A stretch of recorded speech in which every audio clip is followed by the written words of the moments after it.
제가 한 5, 6년 전부터 제가 뭘 자꾸 까먹는 거예요. 사람 얼굴이라든지 차 번호도 잘 모르고, 최근에는 이제 제가 집을 잃어버린 거예요. 그렇게 문제 있다고 생각하지 않았어요. 근데 이게 점점 심해지는 거예요. 서서히 검사를 받아봐야 되겠다 싶더라고요. 치매일 수도 있다는 거예요. 제가 치매? 내가 50인데? 근데 그러고 보니까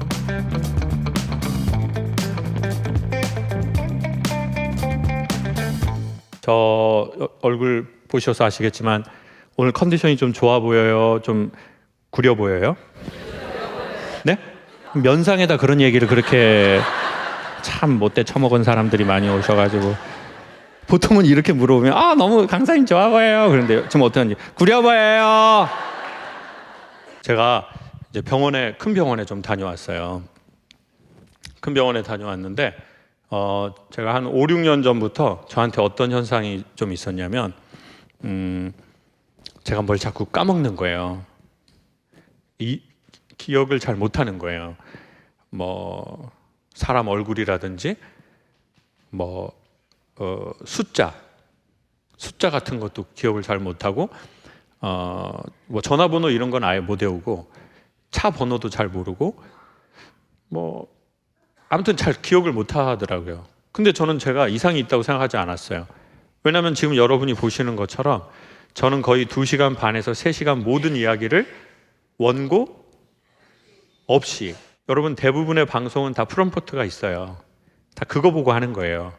아니면 여기에다가 꽂고 하는 거예요. 이렇게 대본 없이 하는 경우는 그냥 거의 없다고 보시면 돼요. 사전에 이미 인터뷰를 다 해놨어요. 앞에서 이렇게 이제 회사가 큰 데는 전자로 보여주고, 작으면 작가님이 스케치북에 써서 보여줘요. 네. 근데 저는 지금 아무것도 없어요. 그러면 제가 뭘 외우고 있다는 뜻이거든요. 그러니까 그렇게 문제 있다고 생각하지 않았어요. 그냥 내가 이쪽에 신경을 많이 쓰니까 다른 쪽 스위치를 끈 건가? 뭐 이런 생각을 좀 했어요. 근데 이게 점점 심해지는 거예요. 서서히. 최근에는 이제 제가 집을 잃어버린 거예요. 집이 몇 호인지를. 그래서 아파트 이름도 잘 모르거든요. 제가 사는 아파트 이름을. 여기가 지구인 건 알아요. 지구인 건 아는데 이제 아파트 이름도 잘 모르고, 집 호수도 모르고, 점점 이제 심각하게 되는 거예요. 그리고 이제 사람들이 저를 보면서 저 예전에 저희 3년 동안 벌써 저희 이 기획하고 있어요 딱 하는데 저는 누군지 몰라요. 그러면 이제 스트레스를 받아요. 이걸 나 아는 체를 또 해야 되나? 그럼 이제 감정 노동을 해야 되잖아요. 난 모르는데 안녕하십니까 하면서 생각을 계속해요. 그래도 모르겠어. 그러니까 이제 사람 만나는 것도 불편해. 이런 게 계속 반복이 되니까 병원에서 검사를 받아봐야 되겠다 싶더라고요. 그래서 이제 큰 병원에서 뇌신경외과에 이제 가서 뭐 얘기를 쭉쭉쭉쭉 했는데, 선생님이 치매일 수도 있다는 거예요. 제가 치매? 내가 50인데? 이 생각을 했는데, 제가 아는 스텝한테 내가 치매일 수도 있다는데, 그랬더니 어떻게 해요? 이렇게 하는 게 아니라 우리 엄마도 쉬운 넷부터 시작했는데. 주변에 그런 사람 있죠? 예? 그러니까 눈치 제로. 그냥 사람이 뭐라고 말을 해야 될지를. 우리 엄마도 54세 시작했잖아요. 지금 요양원 가시는데 우리 엄마도. 이 선생님이 너무 고맙게 제가 이제 온다고 미리 예약을 했는데, 이제 선생님이 저를 조금 알고도 있었지만 이제 환자가 온다고 하니까 너무 고맙게 제가 한 강연 영상을 꽤 보신 거예요. 그래서 그날 진료하는 날도 보고 오셨대요. 그러면서 이제 선생님이 되게 이름 있는 선생님이신데, 본인이 생각하기에는 물론 이제 MRI하고 펫을 찍어봐야 되겠대요. 뭐 단층 혈류 뇌에 들어가는 거랑 MRI를 찍어봐야 되겠지만, 본인이 생각엔 제 강연을 들어보면서 느낀 건 1번 트라우마가 있는 것 같다. 어렸을 적에 이제 저희 아버지가 이제 그 그림 하시면서 이제 그림 많이 하셨거든요.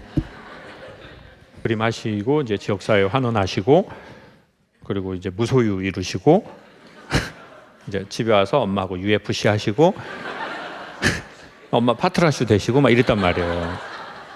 근데 그거를 저는 고등학교 졸업할 때까지 본 거예요. 아버지가 엄마 때려가지고 뭐 엄마가 턱이 어긋나서 쓰러졌다. 뭐 근데 이런 얘기를 들으면 극도의 스트레스를 받는 거죠. 그리고 여러분, 애들이요, 부모가 애들 앞에서 싸우잖아요. 애들은 자기가 잘못해서 부모가 싸운다고 생각해요. 착한 애들일수록. 사실 부모는 그 애 때문에 싸우는 게 아니거든요. 원래 지들끼리 싸우려고 하는 사람들이에요. 근데 애는 그걸 그렇게 생각 못 해요. 내가 잘못해서 싸우나? 그러면 이제 부모가 싸울 때 막 울면서 그런 애가 있어요.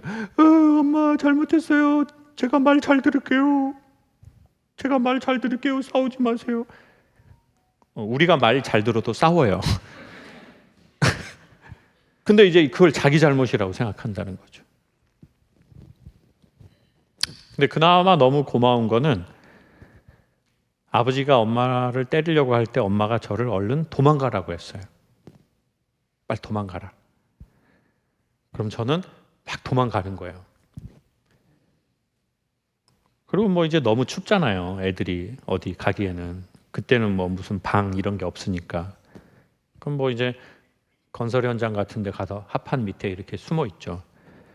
한 1시, 2시 사이에 이제 엄마가 김미자에게 저를 찾아오라고 그래요. 막내 누나 김미자. 이름도 퀄리티 떨어지는 김미자.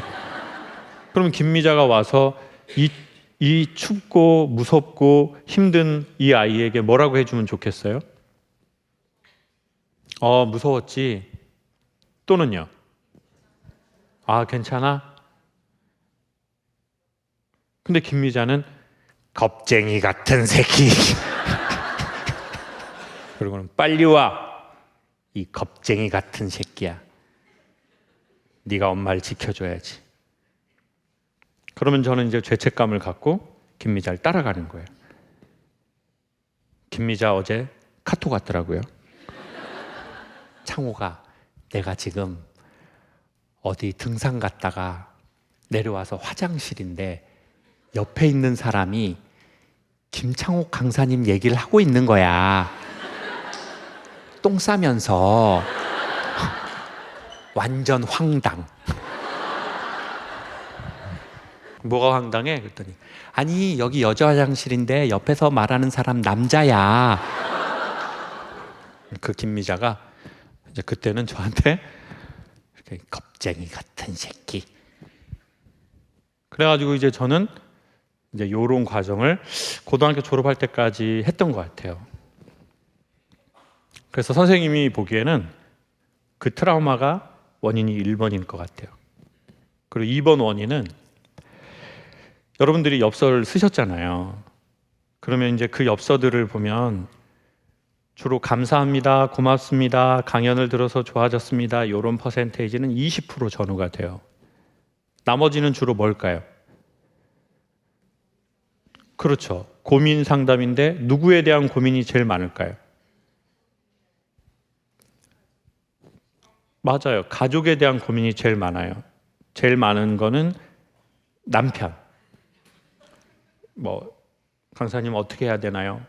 밥에 뭘 타야 되나요? 이런 거. 김자반. 나쁜 거 말고 김자반. 성경 김자반. 그거 맛있는 거 있어요. 그냥 김자반. 뭐 나쁜 거 아니고요. 뭐 뭘 탈까요? 이런 고민이 제일 많고, 그 다음에 이제 자식, 그 다음에 이제 본인, 그 다음에 이제 회사. 어쨌든 다 고민이에요. 근데 이제 그 고민은 말입니다. 수없이 받았잖아요. 처음에는 제가 문제를 해결해 줘야 된다고 생각했어요. 근데 시간이 지나면서 제가 할 수 있는 일이 가장 중요한 게 뭐냐면 그분들이 자기의 슬픔을 얘기할 때 제가 그 슬픔에 같이 노출이 돼야 돼요. 그래야 여러분이 계속 말을 하게 돼요. 그렇잖아요. 남편 때문에 너무 힘들어요. 어떻게 해야 될까요? 힘들다. 다음엔 뭐가 힘들어요? 이렇게 하면 누가 얘기하고 싶겠어요? 그거 자체가 상처죠. 그러니까 제가 여러분이 스트레스를 받은 거에 같이 받아야 돼요. 그래야 제가 스트레스 받는 표정을 보고 여러분이 여러분 말을 더 하게 돼요. 그래서 자꾸 사람들이 저한테 친구, 예전에는 그런 말 하지 않았어요. 친구 같다, 옆집 아저씨 같다, 오빠 같다. 저는 내가 옆집 아저씨 같다고? 터키 살았나? 왜 나를 옆집 아저씨 같다고 그러지? 내가 한국에서 이렇게 그냥 전형적인 한국의 아저씨 느낌은 아닌데? 어디 살았는데 나한테 옆집 아저씨. 근데 그게 외모를 말하는 게 아니라는 걸 알게 된 거예요. 제가 뭔가를 얘기할 때 진심으로 듣고 그거에 대해서 슬프면 같이 아파하고 그러는 게 친근한 느낌인 거예요. 그러니까 저를 처음 본 사람들이 자기가 놀래요. 너무 저를 친한 척하고 그렇게 하는 자기를 보고 자기가 놀래. 맞다. 나 이 사람 처음 본 거지? 사람들이 다 저한테 좋은 얘기 그렇게 많이 안 한다고요. 그리고 다 이런 얘기예요. 강사님, 정말 강연 많이 봤어요. 제가 정말 이혼하고 3년 동안 강사님의 강연을 아침마다 봤습니다. 지금은 보지 않아요. 재혼했거든요. 지금은 남편이 너무 잘해줍니다. 그래서 강사님 강연은 더 이상 보지 않습니다. 엄청나게 많은 사람들의 고민을 들었을 거 아니에요. 그래서 저도 모르는 데미지가 누적이 됐다는 거예요. 그리고 그것은 그 트라우마와 반복된 해결되지 않는 장기간의 스트레스는 해마에 영향을 준대요. 근데 이 해마라는 곳이 기억력을 관장한다네요. 그래서 기억을 안 하려고 하는 게 아니라 찍어봐야 알지만 변형이 됐으면 기억을 못 하는 거래요. 부분적으로 계속. 그리고는 선생님이 또 얘기를 하시는 거예요. 사람의 머리는 시간이 지나면 저는 제가 제 슬픔의 대부분을 얘기했거든요. 100%는 아니죠. 근데 제 슬픔의 대부분은 전 얘기했어요. 그래서 그게 많은 사람들에게 도움이 됐어요. 그래서 제가 해결된 줄 알았어요. 근데 선생님이 그러는 거예요. 몸이 기억하는 것 같아요. 머리 말고. 근데 이제 저는 내가 머리가 이해를 했기 때문에 머리가 그거를 공감했기 때문에 오히려 내 과거의 그 얘기를 갖고 사람들과 이렇게 소통할 수 있기 때문에 난 거기에서 좋아진 거구나. 해방된 거구나. 라고 생각을 한 거죠. 그러니까 사람들도 강연을 더 보고 조회수도 나오고 그랬겠죠. 근데 몸은 아닐 수 있다는 거죠. 제가 8, 9년 전에 그땐 정신과를 한번 갔었거든요. 그때는 너무 창피한 거예요. 사람들이 저를 알아볼까 봐. 왜냐하면 소통 강사가 정신과에 왔다고 생각해 봐요. 그땐 그게 너무 창피하더라고요. 너무 창피해. 근데 제가 예전보다 좋아졌더라고요. 제가 이번에 병원 갈 때는 깜짝 놀랐어요. 갔는데 최근에 그 부르의 명곡하고 라디오 스타 했거든요. 집에 텔레비 없어서 못 보셨겠지만 여러분은 보셨어요? 그러니까 이제 사람들이 조금 더 아시는 것 같더라고요. 그래서 이제 병원에 가서 뇌신경과에 이제 항우울제 이런 거 이렇게 주는 거예요. 근데 이제 그런 걸 주는데 거기 선생님이 팬이라고. 자기 힘들었을 때 강사님 강연을 보고 좋아졌다고 항우울제를 처방을 해주면서 저한테 같이 사진을 좀 찍을 수 있냐는 거예요. 그래가지고 제가 그 항우울제를 끼고 이렇게 사진 찍었네요. 그리고 또 약국에 약 받으러 갔는데 거기 약사님이 또 약을 주면서 자기 힘들 때 엄청 강사님 강연을 많이 봤다고 사진을 좀 찍어달라는 거예요. 긴가민가해서 10분을 지켜봤대요. 왜? 항우울제를 받으실 분이 아니라고 생각을 했기 때문에. 그것도 마스크 끼고 있었거든요. 약국이라 가지고. 또 그분하고 약국에서 또 사진을 찍었네요. 한 7명하고 사진을 찍은 거예요. 그리고 나서 알았어요. 내가 트라우마에 의해서든 오래된 스트레스에 의해서든 뇌에 뭔가 문제가 있어서 내가 이 병원에 왔다는 걸 7명하고 밝게 찍고 나서 알았어요. 이게 왜 저한테 놀라운 일이냐면 전에는 그게 너무 부끄러운 거예요. 예를 들어 우리가 그럴 수 있잖아요.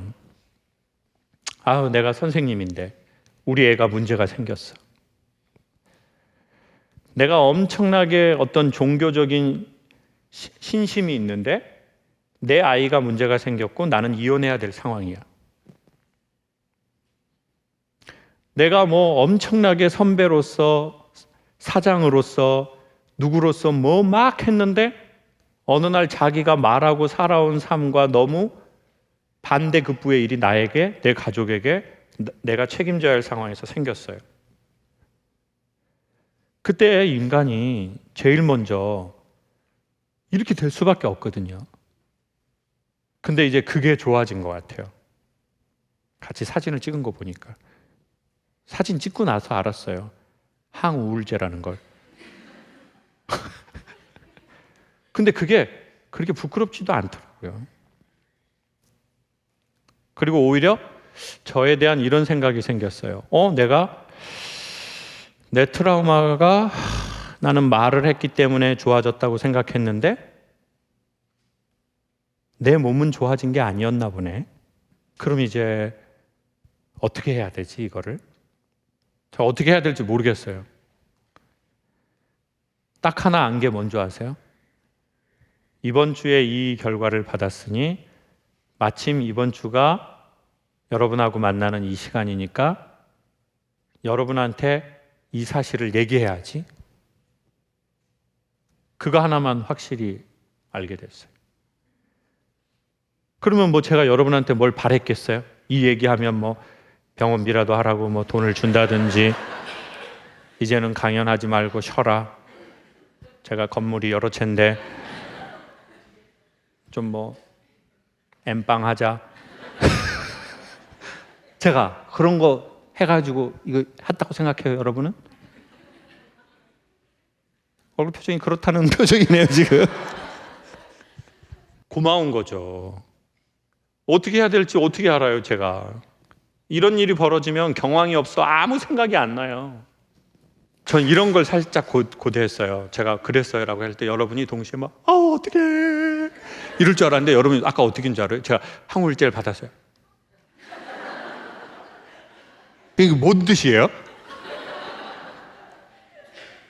네가 그런 건 중요하지 않고 오늘 재미있게 강의해라 라는 뜻이에요. 나 오늘 재밌는 강연 보려고 44,000원 내고 왔는데 저 새끼 약 처먹은 얘기를 또 하네. 나 진짜 이 새끼가 아주 그냥 이거 하필이면 내가 돈 낸 기간에 이 새끼가 아주 그냥 이 새끼 아주 그냥 아다리가 진짜.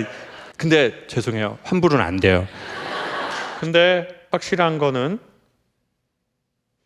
이 얘기를 할 만큼 같이 그 사람들하고 사진을 찍을 만큼 제가 8년 전과는 달라진 것 같아요.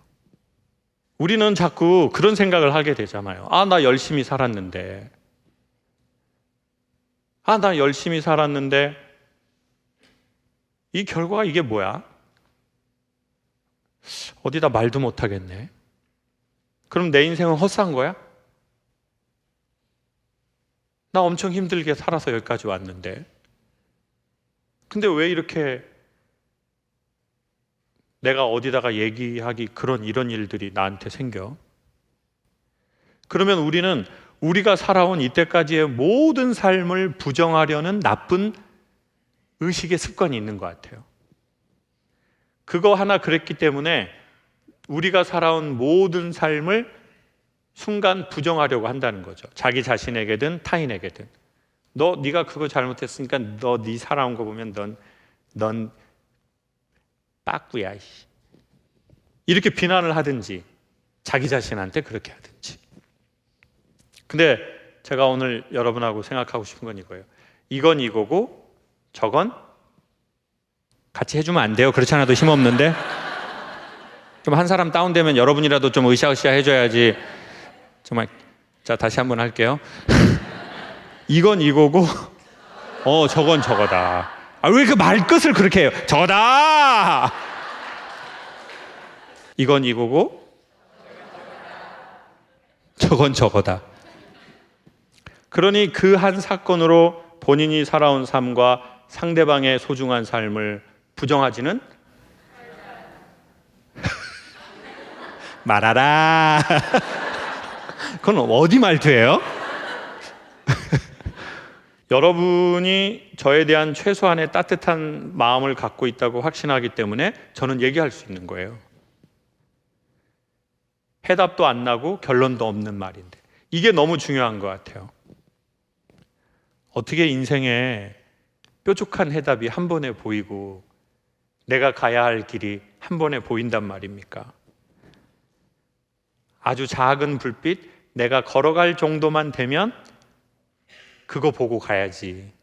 갑자기 광명이 비치긴 어렵죠.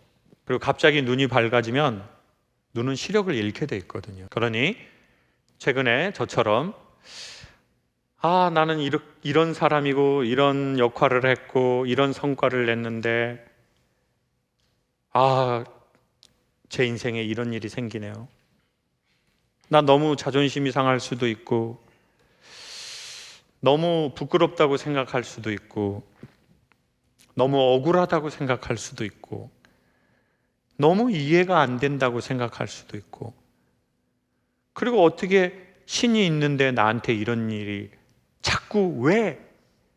우리는 그럴 수 있거든요. 그런 분이 오늘 혹시 오셨다면 이건 이것이고 엄청 기죽어서 말하는 거 아시죠? 저건 저것이다 하고 싶은데 저건 저것이다. 그러니 그 한 사건으로 자신이 살아온 모든 시간을 부정하지 마셔라. 목적을 잃어도 괜찮다. 목적을 잃었다고 본인의 존재감이 떨어지는 건 아니다. 이게 진짜 제가 하고 싶은 말이에요. 저와 여러분에게 너무 우리의 존재 가치를 우리의 효용성으로 입증하지 않았으면 좋겠어. 신과 어머니가 인간을 대하는 방식이래. 누가 그거를 가장 잘 대변하고 있냐면 반려견이라고 합니다. 집에 갈 때마다 뭘 해주죠? 그런 와이프가 있나요? 남편이 왔는데 막 부담스럽지 않을까요? 오직 나를 나로 좋아해주는 신에 매우 근접한 존재래요. 우리의 미션 의식, 우리의 사명감을 우리가 못 맞추더라도 저와 여러분은 소중하다라는 말을 전하고 싶어요. 나의 효용성보다 내 존재로 나를 그리워하고 나를 환영해주는 존재. 인간에겐 그게 필요한 것 같습니다.